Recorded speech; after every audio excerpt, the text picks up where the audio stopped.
اللہ تعالیٰ نے قرآن پاک میں نبی پاک علیہ السلام کی عظمتوں کا بیان فرمایا۔ یا ایھا النبی انا ارسلناک شاہدا ومبشرا ونذیرا، اے محبوب علیہ السلام ہم نے آپ کو خوشخبری دینے والا بنایا ہے، گواہ بنایا ہے، ڈر سنانے والا بنایا ہے۔ وداعیا الی اللہ، اور آپ کو اللہ کی جانب دعوت دینے والا بنایا، بِإِذْنِهِ، اس کے حکم کے ساتھ، وَسِرَاجًا مُنِيرًا، اور آپ کو چمکتا ہوا آفتاب بنایا۔ نبی پاک علیہ السلام کی ساری شانیں ہی براء البراء ہیں، لیکن فرمایا وَدَاعِيًا إِلَى اللَّهِ، میرے محبوب صلی اللہ تعالیٰ علیہ وسلم تمہیں اللہ کی جانب دعوت دیں گے۔ حضور داعیے الی اللہ ہیں، صحیح عقائد، صحیح نظریات۔ میری طرف دیکھیں جی آپ حضرات، اللہ آپ کو جزا دے۔ یہ موبائل آپ کے پاس یا میں نہیں جانا ہے، بس آپ لوگ میری بات پر غور کریں۔ دو چار دوست بنا رہے ہیں، یہ آپ کو دے دیں گے انشاءاللہ ویڈیو، باقی دوست توجہ کریں۔ اللہ آپ کو خوش رکھے جی۔ کوئی ٹھنڈے خطیب بھی ہوتے ہیں نا، بغیر نعروں کے بھی تقریر کر لیتے ہیں، تو میں کر لیتا ہوں ساری تقریر بغیر اونچی سبحان اللہ کے اور بغیر نعروں کے ساری کر لیتا ہوں، اور ہو جاتی ہے، میں آرام سے گزر جاتا ہوں۔ تو آپ اطمینان سے بس سنیں تو صحیح نا، مجھے موقع تو دینا میں بات کروں۔ عزیز دوستو، دنیا میں مضبوط وہ لوگ ہوتے ہیں جو نظریاتی طور پر مضبوط ہوتے ہیں۔ جو لوگ نظریاتی طور پر کمزور پڑ جاتے ہیں وہ لوگ ختم ہو جاتے ہیں۔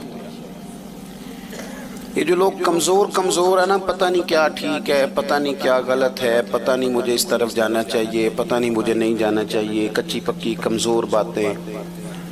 صبح جملہ اور ہے، دوپہر کو جو جملہ ہے وہ صبح والے کے مخالف ہے، اور شام کو جو بات کر رہے ہیں وہ سارے دن کی باتوں کی مخالفت ہے۔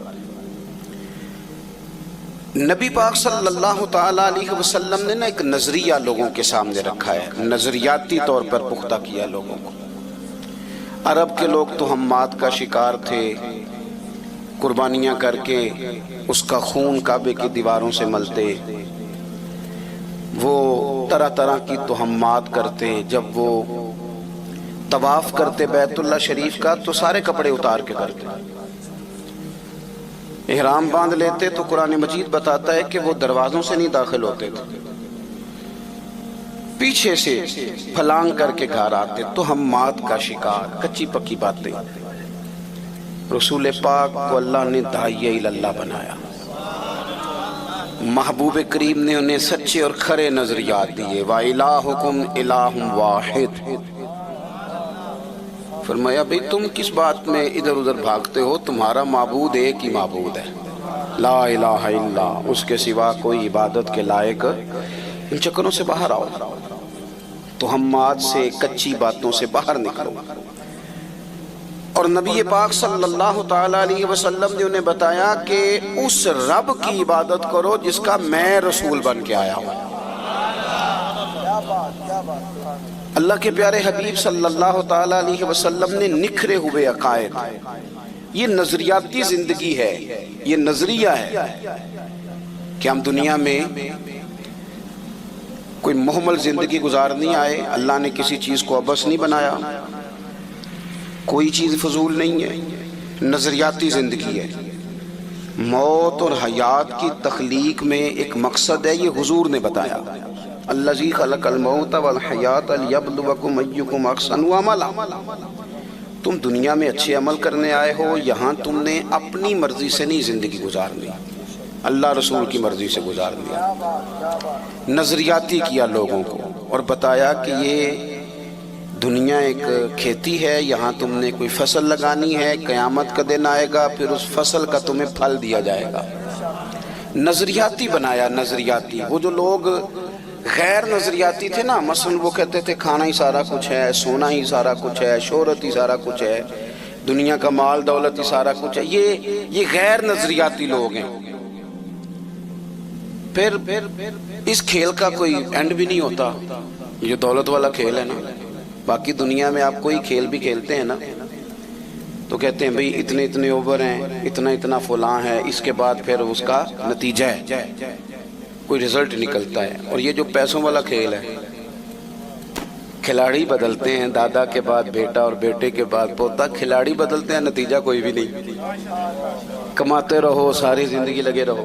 حضور نے نظریاتی کیا, لوگوں کو نظریاتی نظریہ دیا, اللہ کی جانب بلایا, کچی پکی باتوں سے لوگوں کو نکالا, ان کے اعصاب کو مضبوط کیا. یہ جس دور میں اور آپ رہ رہے ہیں نا, یہ لوگوں کو پکا کرنے کا دور نہیں. اس میں زیادہ تر لوگ قوم کو کچا کرنے کی بات کر رہے ہیں, لوگوں کے ذہنوں میں فطور پیدا کرتے ہیں. یعنی عجیب آدمی ہے نا, ایک بندہ بیٹھ کے صحابہ کرام کو ڈسکس کرتا ہے, اسے پہلے اپنی اوقات دیکھنی چاہیے, پھر حضور کے صحابہ پر بات کرنی چاہیے. وہ جو اول مخاطب ہیں, اول قرآن و حدیث کے جنہوں نے حضور سے دین لے کے ہمیں دیا ہے, وہ صحابہ کو ڈسکس کر رہے ہیں, اسے پتہ ہی کوئی نہیں. کچے پکے نہ بنے. حضرت ابوبکر صدیق سے لے کر سیدنا امیر معاویہ تک اپنی فکری بنیادوں کا خیال کریں. اور جو حضور کی اولاد ہے نا, اس کو میرے امام نے نسل نور کہا ہے. وہاں بھی ذرا ہوش سے بولیں, ذرا احتیاط سے, ذرا جملوں پر پیرا لگا کے. یہ صرف میرے امام کا فتویٰ ہے کہ تیری نسل پاک میں ہے بچہ بچہ نور کا. یعنی ایک ایک بچے کو نورانیت والا کہا, یہ صرف فاضل بریلوی نے کہا. تو ذرا تھوڑا سا نا نظریاتی طور پہ یہ نکل آئیں.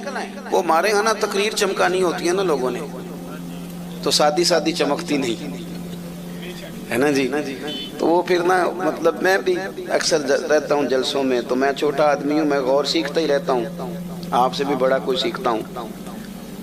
تو میں دیکھتا ہوں ایک خطیب صاحب آئے ہیں بیچارے, حال ان کا میری طرح بڑا خستہ ہے, پر وہ بھالو چڑھا رہے ہیں, کہتے ہیں آج میں دسنا ہے صحابہ دی شان کی.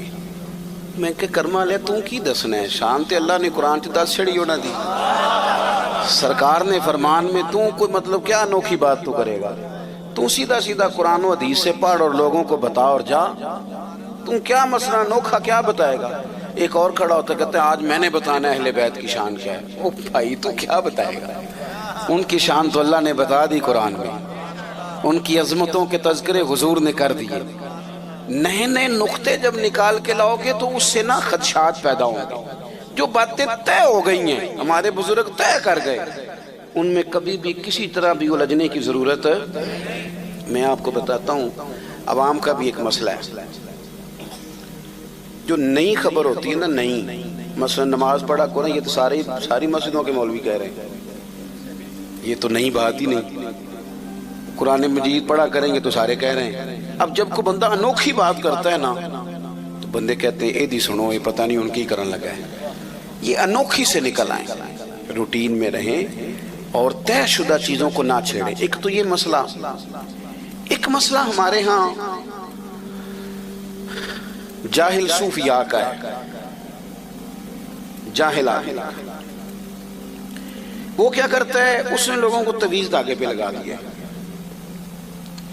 وہ جناب پیر صاحب اتوار والے دن بیٹھتے ہیں, صبح 9 بجے سے عصر تک وہ مردوں کو ملتے ہیں, پھر جمعرات کو انہوں نے خواتین کا ٹائم رکھا ہے تعویذ دینے کا.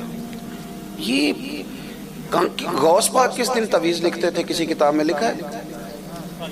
کون سی تاریخ رکھی ہوئی تھی؟ تعویذ دینا جائز ہے, میں منع نہیں کر رہا, لیکن صرف اسی کو مقصد بنا لیا آپ نے. پھر لوگ بیچارے, غربت ہے, پریشانی ہے, دکھ ہیں, تکلیفیں, بندہ ٹوٹا بکھرا ہوا آیا ہے. ہمارے صوفیاء نے یہ لکھا ہے کہ اگر کسی اللہ والے کے پاس کو بندہ آ کے کہتا ہے نا میرے پاس اولاد نہیں, تو صوفی کی یہ بھی ذمہ داری ہے کہ وہ دعا کرے اور اللہ اسے اولاد دے دے. لیکن اس کی اصل ذمہ داری پتہ کیا ہے؟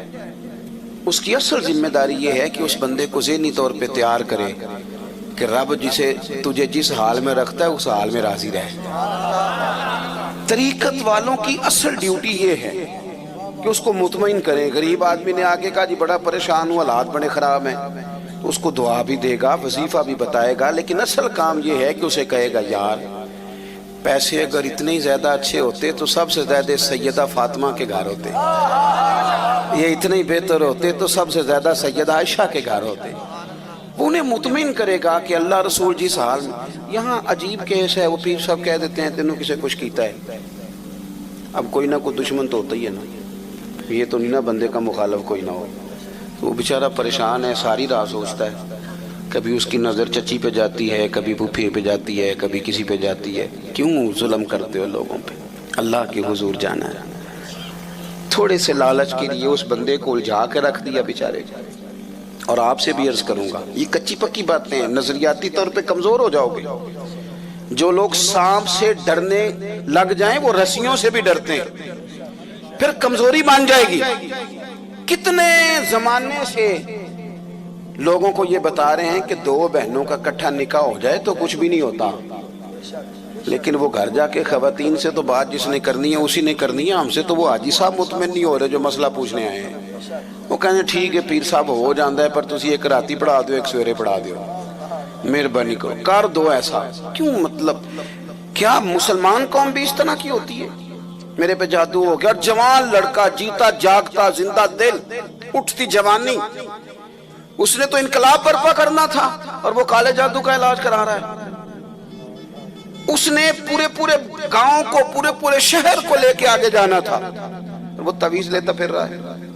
اس طرح قومیں آگے بڑھتی ہیں۔ اٹھ باندھ کمر کیا ڈرتا ہے، پھر دیکھ خدا کیا کرتا ہے۔ نبی پاک صلی اللہ علیہ وسلم نے ہمیں نظریاتی کیا ہے، پکی باتیں پکی۔ اس کی کو ذرا کم کریں اور آواز کھولیں جی۔ عزیز دوستو، اللہ کے محبوب علیہ السلام، میں نے کم کر دیں کو کہا تھا، آپ نے بند ہی کر دی۔ اللہ آپ کو سلامت رکھے، تھوڑی کھول دیں اور میری بات پہ توجہ کریں حضرات۔ اپنے ذہن کو پکا کریں، کمزور نہ پڑیں۔ دیکھو